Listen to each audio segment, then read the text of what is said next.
So what exactly is a crash out? Urban Dictionary defines a crash out as someone who is liable to get ticked off very easily, usually a short period of time over something very simple. But to us anime fans, a crash out is something very different. It's every slap, every punch, every fist, the carnage, the blind rage, and endless hands. And that's exactly what we're here to discuss. We're breaking down some of the most iconic and greatest crash out moments in anime history. And just so you know, I'm breaking down these iconic moments play by play. So there's spoilers ahead. It might be time for some of you guys to brush up on your anime. And without further ado, let's get right into the crash outs.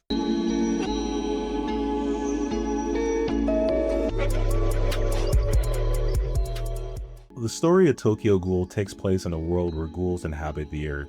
Ghouls appearing to be these bloodthirsty monsters who eat humans, and that is in fact true.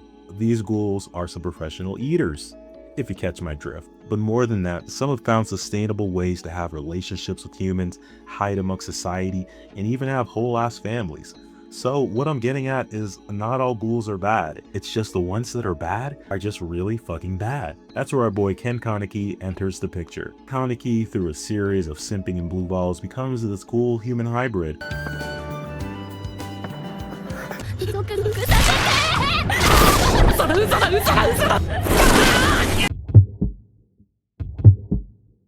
And on one hand, you'd think he'd be on his Spider-Man shit, leveling up immediately, but that's where you'd be sorely mistaken. Kaneki spends the majority of his new semi-ghoul revelation in season 1 crying, drinking coffee, and more crying. So remember those really fucking bad ghouls I mentioned earlier? This one's called Jason. Get it? Because he wears the Jason Voorhees mask? Ha! Jason kidnaps Kaneki and proceeds to do Diddy freak off level experiments on this man. Like he's putting bugs in his ear, giving Kaneki mani petties.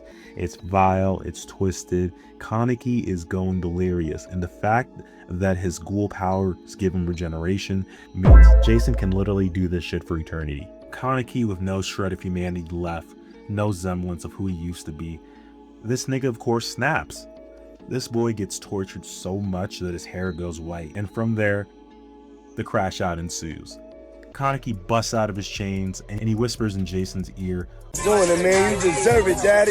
Kaneki goes for a kick and Jason grabs his leg, but Kaneki twists his own leg, breaking it, and from there, he swats Jason away like a stray eyelash. Oh, and Kaneki can now instantaneously regenerate, even faster than before. Jason goes into his final form, but white-haired Kaneki is either taking every blow on the chin or emasculating Jason every step of the way. They're both in their fully ghoulified forms, duking it out, but Kaneki delivers a ghoul cognate suplex to Jason, flattening this man like a Japanese futon. Kaneki literally stabs Jason in the back. From there, Kaneki mounts Jason's ass. I'll take that. And it's given some real Brokeback Mountain energy. It was a tour de force, it was an ass whooping, but more than that, it was a crash out. Ken Kaneki is canonically, no competition, a crash out king.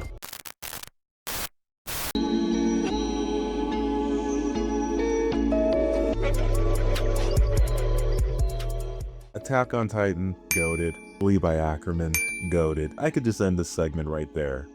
But what Levi Ackerman did for the story of Attack on Titan was hands down god tier. In a world where Titans, giant humanoid monsters of, shall I say, mysterious origin, are gobbling up people like Skittles. In Springfield, they're eating the dogs.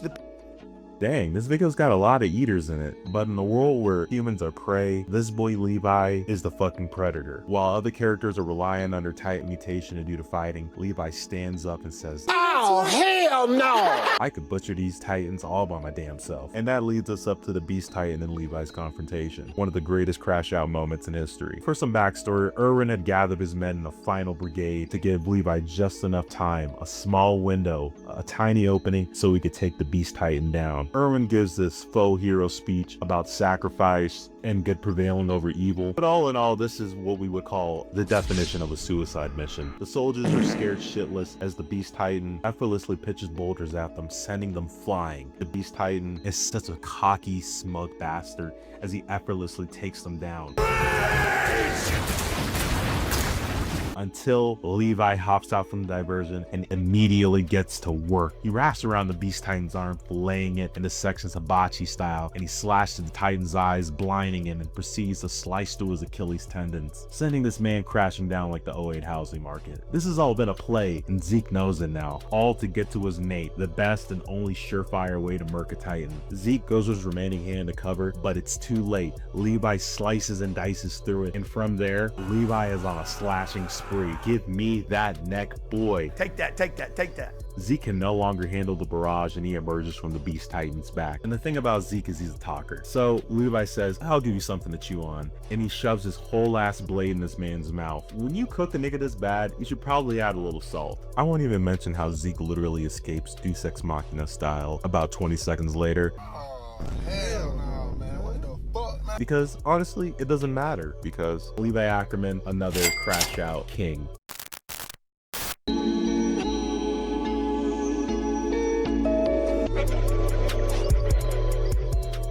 Now, it goes without saying that Fullmetal Alchemist is one of the greatest anime of all time. Empirically, there are tons of fights and even a few more that would definitely be considered crash outs. But that brings me to one moment where a character lost his shit in an iconic moment. Mustang goes up there with the greats of fire wielders in fiction, right up there with Zuko, Todoroki, Shinra, and Ace. But in the story of Fullmetal Alchemist, the homunculus have been kind of a problem. They've been laying the groundwork for a conspiracy that spread across the entire government. Homunculuses being these artificial, soulless, human-like beings with immortality. Their purpose being to manipulate society and carry out an even badder bad guy's plan. Envy, being one of the absolute worst, had killed Mustang's best friend Mace Hughes earlier in the season, using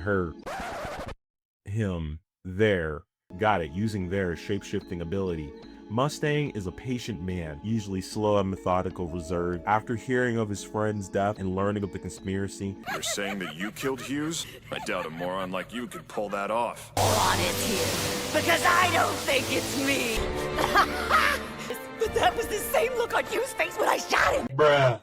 Because he knew that eventually he's got to run into Envy, right? And oh boy, when he does, it's on sight. Mustang's Lieutenant Hawkeye had almost been killed thinking Envy was Hughes. Hawkeye is able to spot the imposter, but is no match for Envy and their bag of tricks. And then Mustang steps in, immediately charging Envy, swooping in and saving the day. Mustang stands over Envy, and you can see the pure, unadulterated rage in this man's eyes. He immediately then goes to work burning Envy to a crisp, over and over and over and over again. Homunculuses are technically immortal, but the power of hate for the dead homie was even stronger. Hawkeye's off to the side just dick gazing like, oh my man, my man, my man. And with a final flame-filled snap, Mustang incinerates Envy's body to a crisp. You ever see somebody get their ass kicked so bad they turn into a worm? What the hell is even that? Well, that's the tale of a crash out king, which Colonel Roy Mustang truly is. Okay, hold up, wait a minute. Y'all thought I was finished, but I've got one more extra credit crash out to cover. And this one's inspired by a comment in my fraud video who said I should make these vids a smidge longer. So if you're watching this one's for you. And as always, I hope you like and subscribe.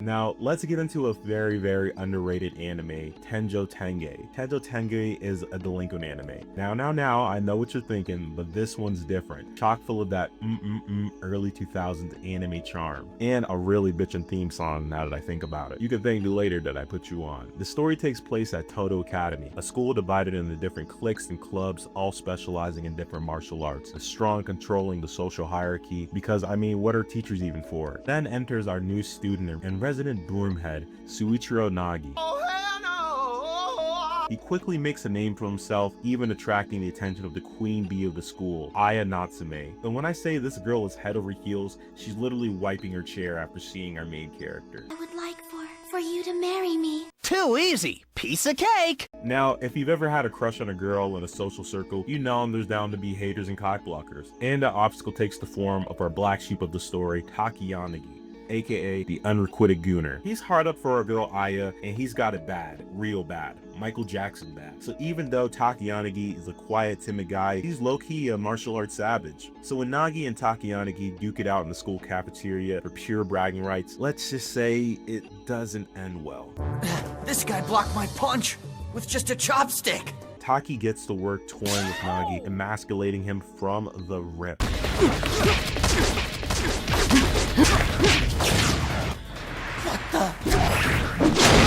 Stop!